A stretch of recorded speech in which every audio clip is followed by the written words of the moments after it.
All right, great. So it works. Can you see when my mouse hovers over it? Is that? Yeah, yeah. You can also see that. Okay, Yeah, this yeah. is much better than Microsoft. Yeah, good. Greetings from Helsinki, Finland. This is on the formal epistemology, and nothing is new in when it comes to formal epistemology. Lao Tzu was really asserting something of the kind that I wanted to share with you about second order knowledge and ignorance, and second order ignorance of ignorance. To know that you don't know is the best, and to think you know when you do not is not. And we should recognize that. And okay, that's the modern term for what Lao Tzu was talking about, was the Dunning-Kruger effect, right? Say something about the experts that, famously have made predictions of all sorts, under predictions, over predictions. So what we don't know that we don't know when it comes to our own life, it's like making marriage plans of the kind Barbara Hudson was trying to do, asserting repeatedly the same thing. And Feynman would emphasize that, try to avoid the Dunning-Kruger effect. We are the easiest persons to be fooled by ourselves. So what happens when we iterate ignorance and try to say something about the limits, what can and cannot be known? Here is a famous distinction between three iterations: known knowns, known unknowns, and unknown unknowns. Famous from a follower of Lao Tzu. Got an award that's called the Food-in Mouth Award, where the BBC said that we think we know what transfer means, but we don't know if we really know. So there are these two types of ignorance: the unsolved ignorance, the unknown unknowns, and the second order ignorance, that of being ignorant of one's own ignorance. Okay, ignorance is strength. The plan here is to have a look at Kit Fine's recent paper, where Fine argued that we cannot know transferred ignorance, we cannot know second order ignorance. And our reply with co-authors has been published in Synthese last year, that we can assert these types of ignorance, transient ignorance and second order ignorance, consistently, justifiably. And in that sense, overcome the limitations that Fine set up as a kind of an artifact of the system S4, in which he showed that this impossibility of knowing these things happens. And we could carry out the analysis at this the pragmatic level that we add on the epistemic level, and that can be done in the logic for pragmatics, which is a system that has been used by several Italian scholars. I think it was Della Rocca was the first one to propose the system of this sort, and this is an application of that to ignorance. And so that's the plan.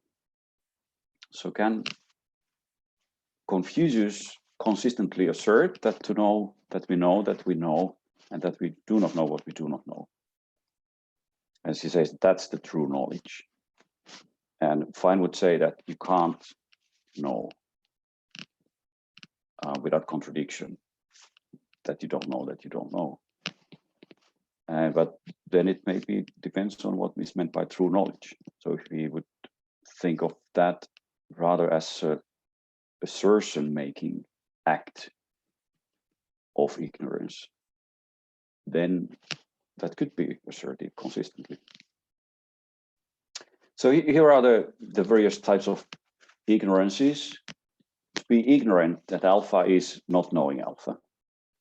And epistemic possibility is adding a negation of alpha.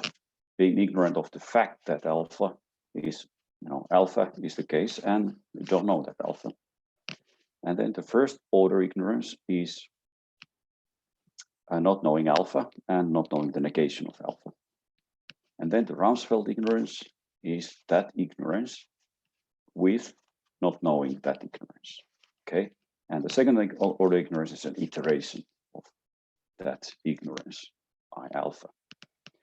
And Fein showed certain implications between these. 6 implies 4. Second order ignorance implies first order ignorance.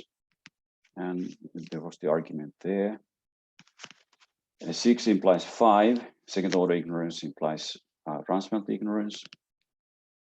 By the previous argument, we have the second order ignorance implying first order ignorance. And we have that ignorance whether one is ignorant, whether alpha implies ignorance, that one is ignorant, whether alpha. Okay, that's the same thing there. And then third, 5 implies 6. Rumsfeld ignorance implies second order ignorance. You can assume one is Rumsfeld ignorant, and then one doesn't know that one is ignorant of something alpha. And since one is first order ignorant, then one doesn't know that one is not first order ignorant.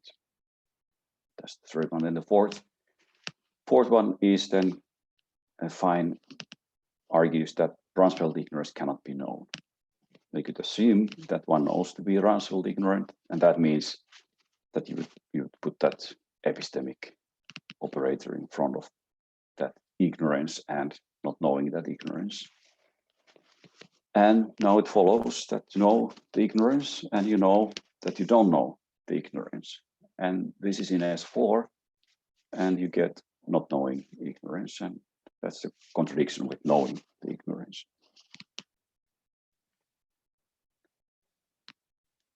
And 5 second order ignorance cannot be known. This, Fein arguing for this separately, that if you would know that you are second order ignorant, whether alpha, then you would know that you were Rumsfeld ignorant by the previous second argument, and that's a contradiction with the previous argument. So this statement that second order ignorance cannot be known, that's a statement of logical impossibility of knowing second order ignorance in S4. Okay. So there's a kind of generalization of the famous Hintikka-Moore sentences about the knowability paradox, Hoover's in the background, and it is said by Fein the paper, the content of everything that one knows might prevent one from seeing that it is the content of everything that one knows. That's the source of paradoxes or contradictions of this sort. And now the argument is that these two kinds of ignorances can nevertheless be consistently and justifiably asserted, even though they cannot be known. Okay, 5 Rumsfeld ignorance and 6 the second order ignorance.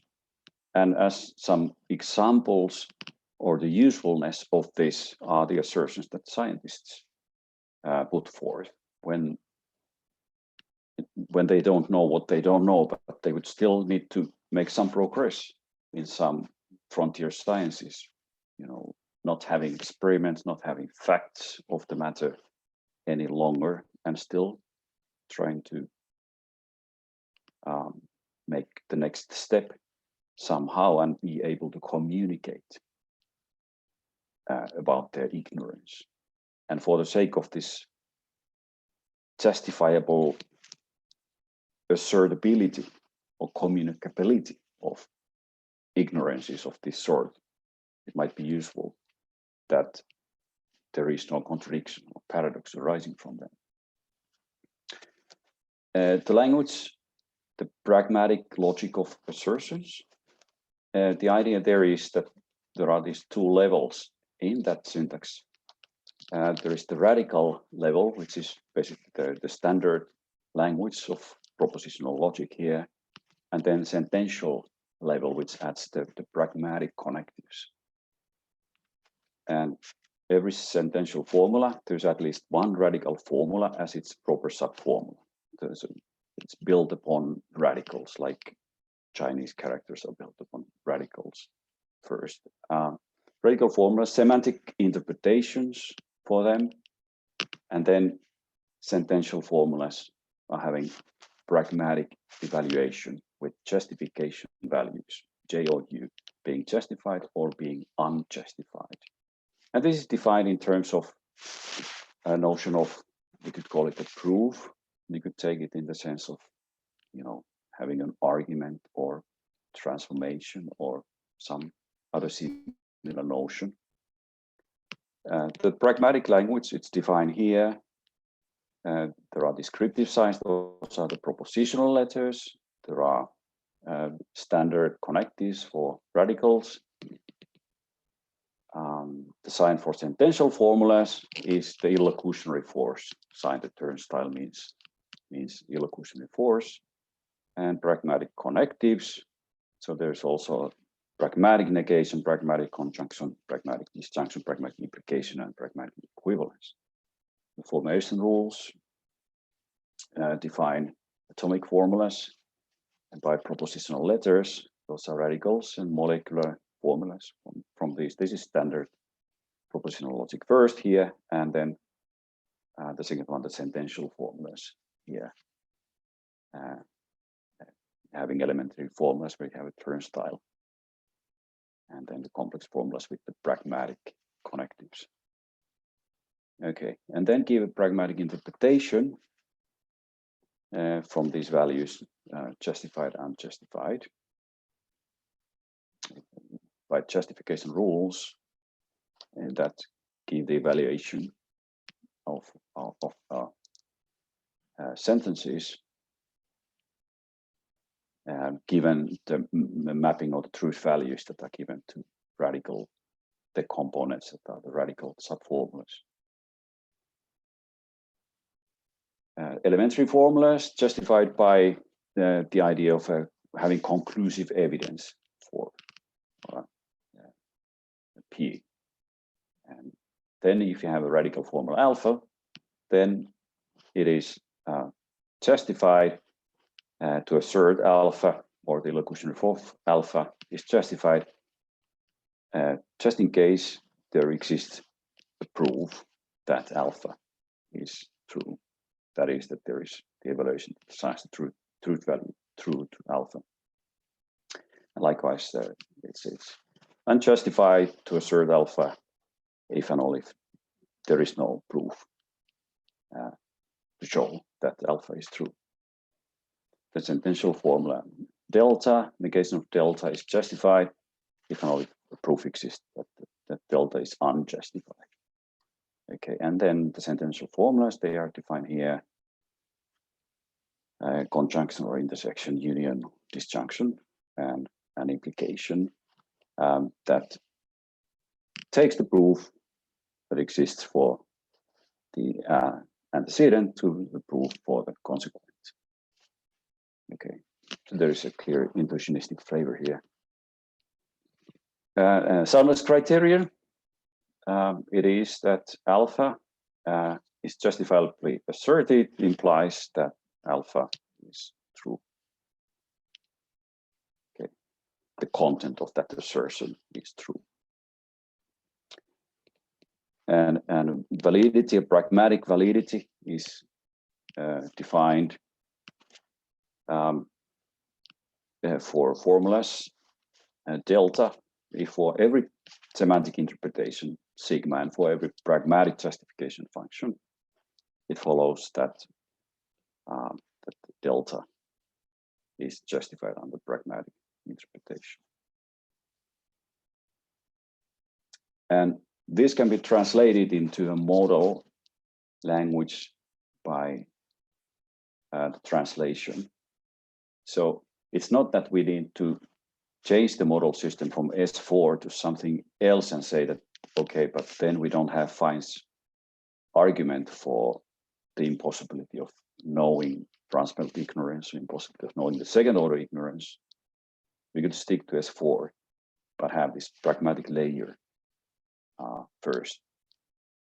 Or we could have some other moral system as well, but here is S4, so that you map the illocutionary force into the box, and the pragmatic negation into the box not. And well, this shows the idea of the translation here. Then the semantics for the language that has the modal operator. The following formation rules first.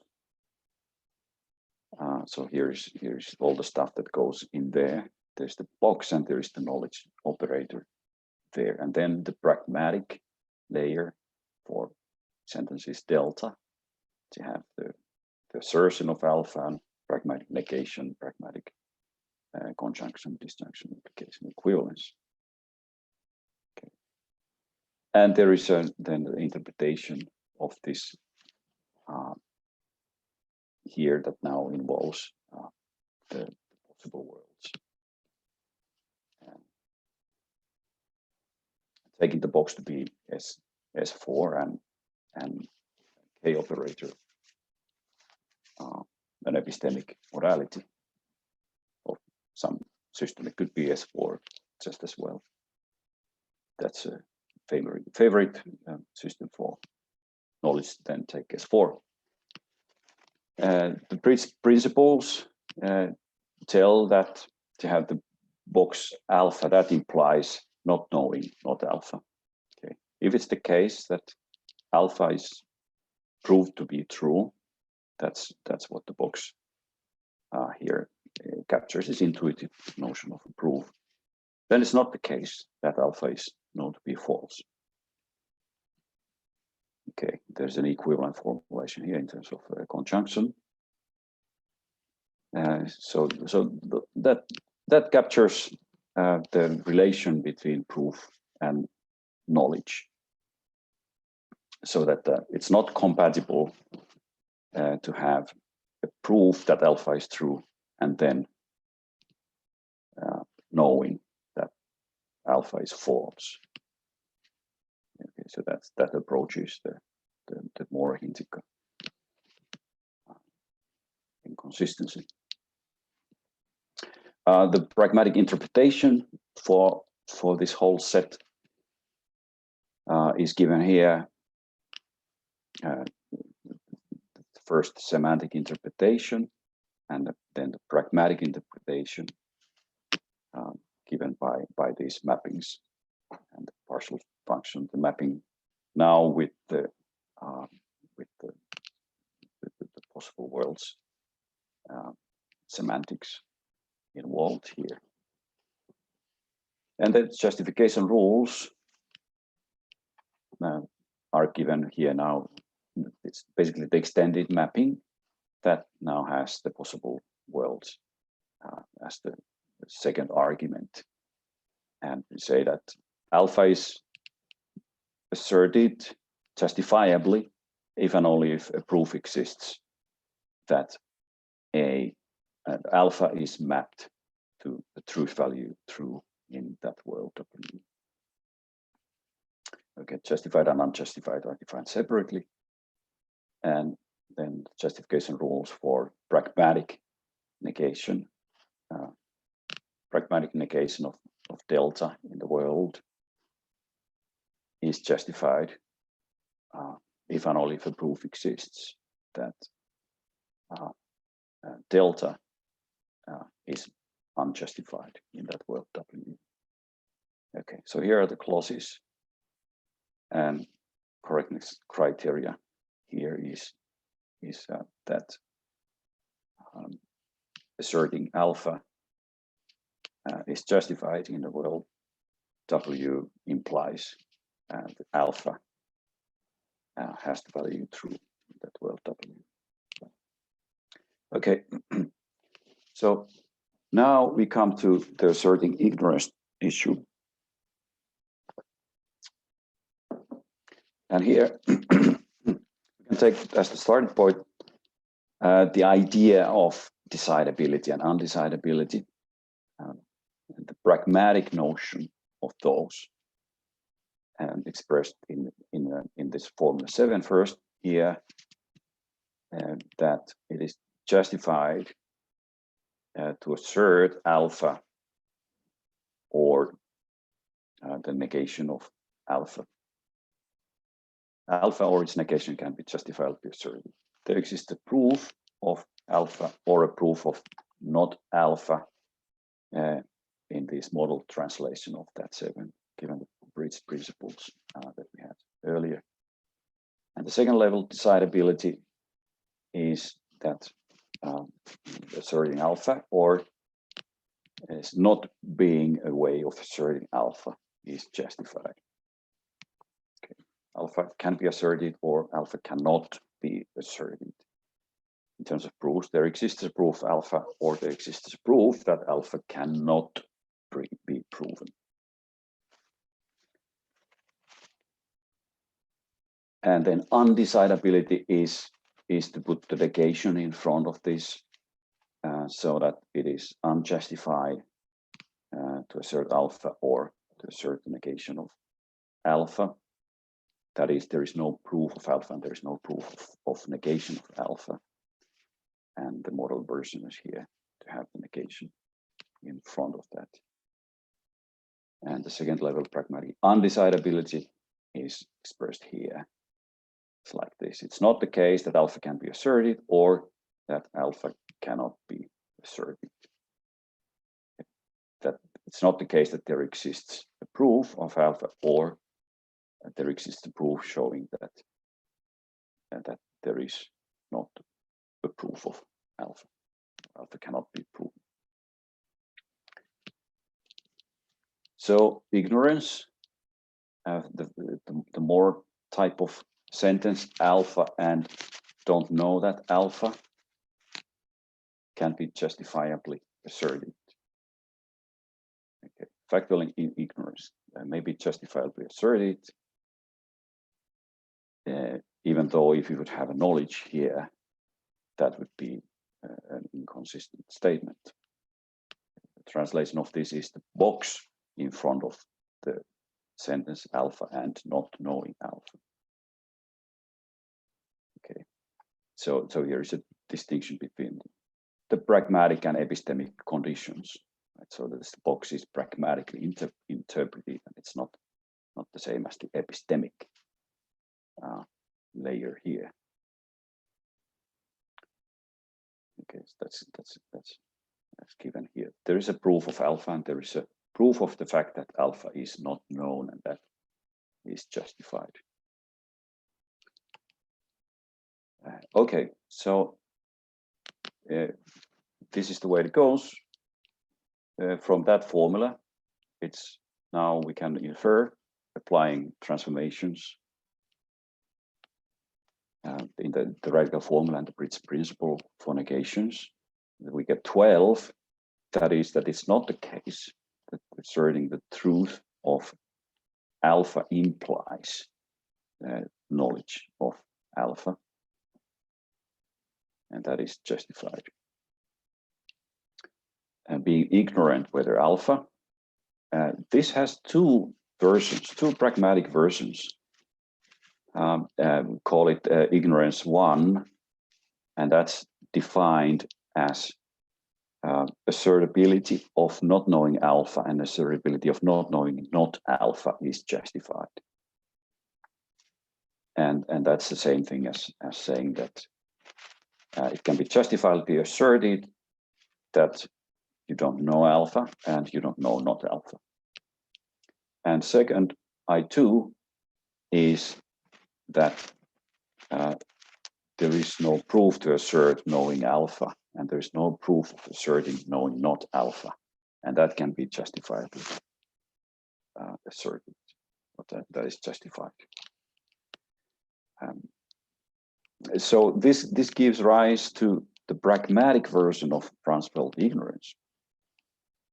15 here says that it's justified to assert the ignorance I1 and not knowing that ignorance I1. That's equivalent to in terms of putting the knowledge here in place of this ignorance I1, not knowing alpha and not knowing not alpha. Okay, and 15. 16, that's from the previous, repeated here. And so what Fein proved that was that in S4, if you have standard S4, the content of what is here in 16 cannot be known. But here in the pragmatic logic of assertions, the content of what is expressed here by 16 is justifiably assertable. And so it's not everything that can be justifiably asserted that can be known. So there are epistemic limitations, which Fein has argued to know some propositional content. But we have this pragmatic form of transfelt ignorance, and based on the second order ignorance, whether alpha, in the previous clause, those cannot be formulated in that pragmatic logic of assertions. And basically the reason is that it would give rise to an iteration of the turnstile, an iteration of assertability, and applying either that or applying pragmatic connectives to radical formulas, which is not allowed in the systems. Basically, Keach was one of those who already discussed this and done it, and others would then investigate that. So the pragmatic version of Fein's second order ignorance, call it second order pragmatic ignorance, and now you iterate this ignorance 1, has the following form 17. You are ignorant of being ignorant of alpha as justified the ignorance and not knowing that you are not ignorant of that. And that's equivalent to what is given here in terms of putting these knowledge clauses in place of that ignorance 1. Okay. Now, there are limitations of pragmatic operators. So the second level pragmatic ignorance, that would be of the type being ignorant in the sense of the second ignorance I2, it cannot be formulated. Okay, the second level pragmatic, I should say, second level pragmatic ignorance does not refer to the content that would be justifiably assertable. Now it's not able to check whether the second level pragmatic ignorance of the form, whether you could mix this and have the first ignorance of the second ignorance, or the second ignorance of the first ignorance. And could that be formulated in this pragmatic logic of assertions? Now, if you have first ignorance and then second ignorance, that violates the syntactic formulation rules. That cannot be expressed in that pragmatic language. But you can have an iteration where you are ignorant in the second sense of the ignorant in the first sense. And that could be formulated. That's 18 here. You define that as not having a proof to assert the knowledge of first ignorance of alpha, and not having a proof to assert the knowledge of not having a first level of ignorance, and that is justifiably. That is justified to have that. That's equivalent to what is given here as the last formula. Okay, that's 18. It's 18. It's repeated here. So this type of sentence, it affirms that there is a proof that the first ignorance cannot be known And there is a proof that also the negation of that ignorance cannot be known. And this is a strong version of asserting ignorance of ignorance. And maybe that gives us some idea of the limit also of asserting ignorance of ignorance. And we can have it in this way, but we cannot have other types of iterations of asserting ignorance. Yeah, so what Feinstein pointed out, that the second order ignorance cannot be known. He said that when one is second order ignorant, one enters a black hole from which there is no epistemic escape.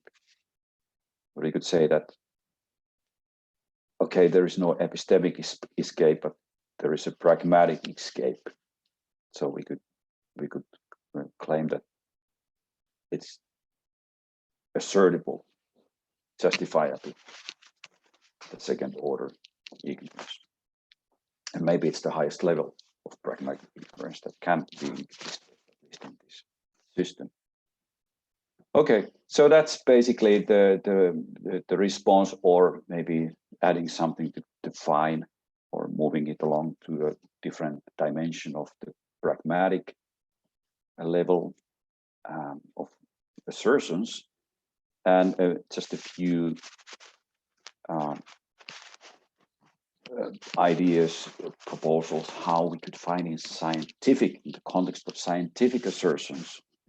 We could maybe find it useful to have a way to make assertions and share the scientific thoughts when it comes to not knowing what we don't know, which after all is an important class of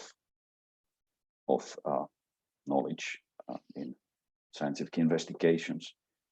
I have some quotes from the work by Stuart Feinstein, who is a neuroscientist who has been writing about ignorance and how important it is in science to understand what happens when we don't have the knowledge and when we don't have any more facts to be available of, and still want to make some progress. Science traffics in ignorance. And so rather than reaching the limit of knowledge when it comes to iterations of ignorance, Brownsfeld or second order, we could say that even those should be justifiably assertable, even if we cannot know them. What lies beyond observable universe? We have ignorance of whether there exists something X, any placeholder for whatever it may be beyond the observable universe. We don't know it. We don't know its negation.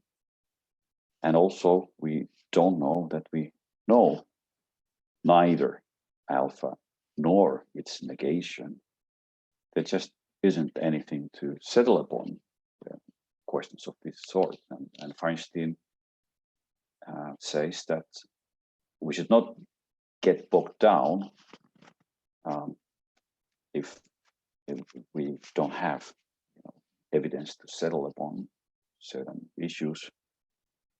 We should rather see that as a new beginning beyond the facts, using the ideas of or strategies of controlled neglect, see what questions this might arise, the ignorance that these situations point at. So what he says, having faith in uncertainty, or pleasure in mystery, and learn to cultivate doubt, we should maybe analyze a little bit what is going on when we are in situations of that sort. And the pragmatic second order ignorance concerned, we argued that can be modeled in the pragmatic logic assertions. It's possible that there are proofs of both not being able to know whether we are ignorant and whether we are not ignorant. And in this case, we should still conduct the inquiry, given that this form of strong ignorance can be justifiably asserted. And maybe that's that's what is needed then for the investigation to go on.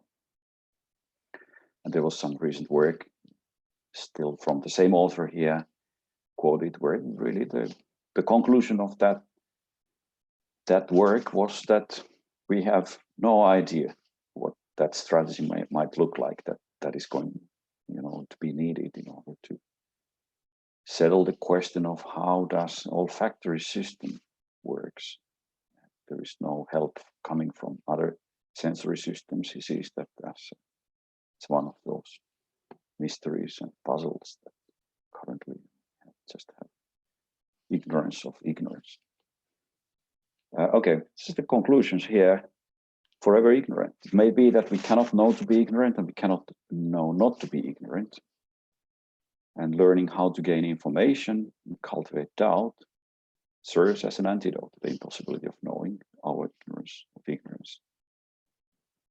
Scientists compelled to make assertions, even if the propositional content is unknowable.